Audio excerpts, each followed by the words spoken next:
A drunken man walks into a Hells Angels biker bar, sits down, and orders a drink. Looking around, he sees 3 men sitting at a corner table. He gets up, staggers to the table, leans over, looks the biggest, meanest biker in the face, and says, "I went by your grandma's house today, and I saw her in the hallway, buck naked. Man, she is one fine-looking woman." The biker looks at him and doesn't say a word. His buddies are confused because he is one bad biker and would fight at the drop of a hat. The drunk leans on the table again and says, "I got it on with your grandma, and she is good, the best fuck I ever had." The biker's buddies are starting to get really mad, but the biker still says nothing. The drunk leans on the table one more time and says, "I'll tell you something else, boy, your grandma liked it." At this point, the biker stands up, takes the drunk by the shoulders, looks him square in the eyes, and says, "Grandpa, go home, you're drunk."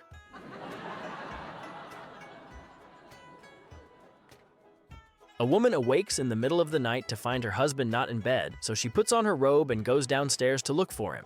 She finds him sitting at the kitchen table with a cup of hot cocoa in front of him. He appears to be in deep thought, just staring at the wall. She watches as he wipes away a tear from his eye. "What's the matter, dear?" she whispers as she steps into the room. "Why are you down here at this time of night?" The husband looked up from his drink and said, "It's the 20th anniversary of the day we met." She can't believe he has remembered and starts to tear up. The husband continues, "Do you remember 20 years ago when we started dating? I was 18 and you were only 15? Once again, the wife is touched to tears, thinking that her husband is so caring and sensitive. "Yes, I do," she replies. The husband pauses. "Do you remember when your father caught us in the backseat of my car?" "Yes, I remember," said the wife, lowering herself into a chair beside him. The husband continued, "Do you remember when he shoved the shotgun in my face and said, 'Either you marry my daughter, or I will make sure you spend the next 20 years in prison'?" "I remember that too," she replied softly. He sighed as he wiped another tear away from his cheek and said, "I would have gotten out today."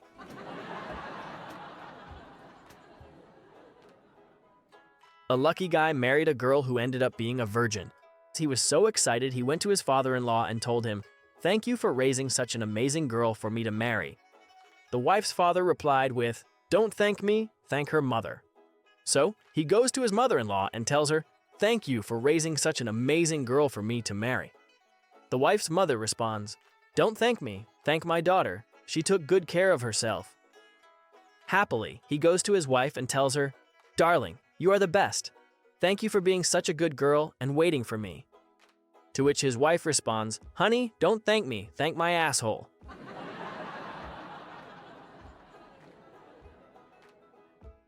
An old married couple no sooner hit the pillows when the old man passes gas and says, 7 points. His wife rolls over and asks, "What in the world was that?" The old man replied, "It's fart football." A few minutes later, his wife lets one go and says, "Touchdown, tie score." After about 5 minutes, the old man lets another one go and says, "Aha, I'm ahead 14-7. Not to be outdone, the wife rips out another one and says, "Touchdown, tie score." 5 seconds go by and she lets out a little squeaker and says, "Field goal, I lead 17-14. Now the pressure is on for the old man. He refuses to get beaten by a woman, so he strains real hard. Since defeat is totally unacceptable, he gives it everything he's got and accidentally poops in the bed. The wife asks, "What the hell was that?" The old man says, "Halftime, switch sides."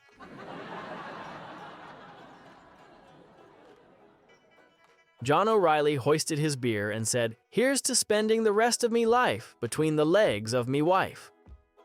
That won him the top prize at the pub for the best toast of the night. He went home and told his wife, "Mary, I won the prize for the best toast of the night."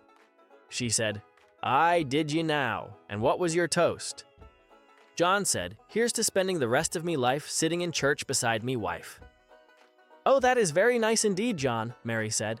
The next day, Mary ran into one of John's drinking buddies on the street corner. The man chuckled leeringly and said, "John won the prize last night at the pub with a toast about you, Mary?" She said, "Aye, he told me, and I was a bit surprised myself. You know, he's only been there twice in the last 4 years. Once he fell asleep, and the other time I had to pull him by the ears to make him come."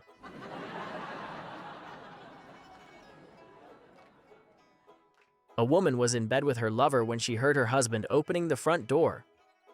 In a panic, she told her lover, "Hurry, stand in the corner. Don't move until I tell you to. Just shut your eyes and pretend you're a statue." At the moment, her husband walked into the room. "What's this, honey?" he asked. "Oh, it's just a statue," she replied nonchalantly. "The Smiths bought one for their bedroom. I liked it so much, I got one for us too." They went to sleep, and then around 3 o'clock in the morning, the husband got out of bed, went to the kitchen, and came back with a sandwich and a glass of milk.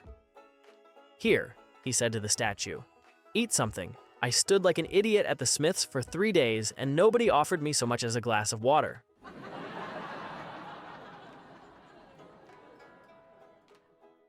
During the service, the pastor asked if anyone in the congregation would like to express praise for prayers which had been answered.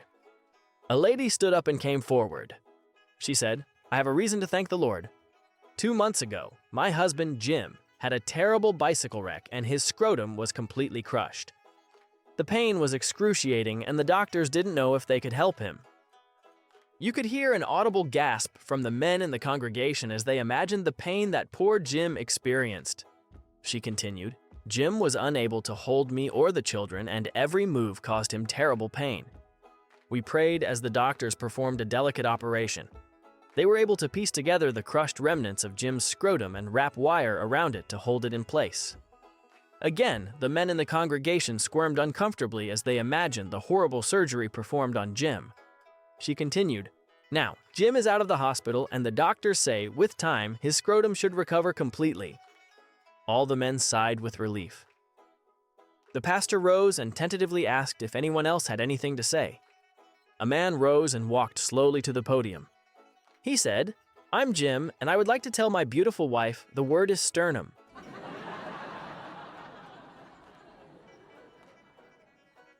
A guy thought his wife was cheating on him, so he waited for her to leave that night and jumped in a cab to follow her. By following her, he found out she was working in a brothel.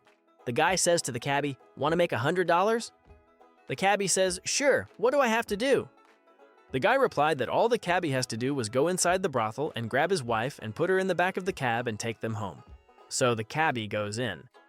A couple of minutes later, the brothel door gets kicked open and the cabbie is dragging a woman out who is kicking, biting, punching, and fighting all the way to the cab.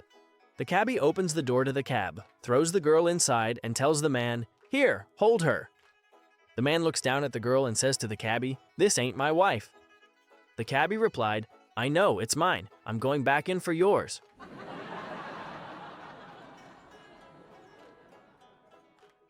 A woman asked her husband, "Hun, have you ever seen $20 all crumpled up?" "No," replied her husband. She gave him a sexy little smile, unbuttoned the top 3 buttons of her blouse, and slowly reached down into her cleavage created by a soft, silky push-up bra and pulled out a crumpled $20 bill. He took the crumpled $20 bill from her and smiled approvingly. She then asked, "Have you ever seen $50 all crumpled up?" "No, I haven't, darling," he said with an anxious tone in his voice. She gave him another sexy little smile, pulled up her skirt, seductively reached into her tight, sheer panties, and pulled out a crumpled $50 bill. He took the crumpled $50 bill and started breathing a little quicker with anticipation. "Now," she said, "have you ever seen $50,000 all crumpled up?" "No way," he said, becoming even more aroused and excited. To which she replied, "Go look in the garage."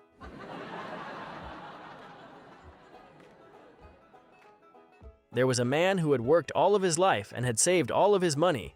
He was a real miser when it came to his money. He loved money more than just about anything, and just before he died, he said to his wife, "Now listen, when I die, I want you to take all my money and place it in the casket with me, because I want to take all my money to the afterlife." So he got his wife to promise him with all her heart that when he died, she would put all the money in the casket with him. Well, one day, he died. He was stretched out in the casket. The wife was sitting there in black next to their best friend. When they finished the ceremony, just before the undertakers got ready to close the casket, the wife said, "Wait a minute." She had a shoebox with her. She came over with the box and placed it in the casket. Then the undertakers locked the casket and rolled it away. Her friend said, "I hope you weren't crazy enough to put all that money in there with that stingy old man." She said, "Yes, I promised. I'm a good Christian, I can't lie. I promised him that I was going to put that money in that casket with him." "You mean to tell me you put every cent of his money in the casket with him?" "I sure did," said the wife. "I got it all together, put it into my account, and I wrote him a check."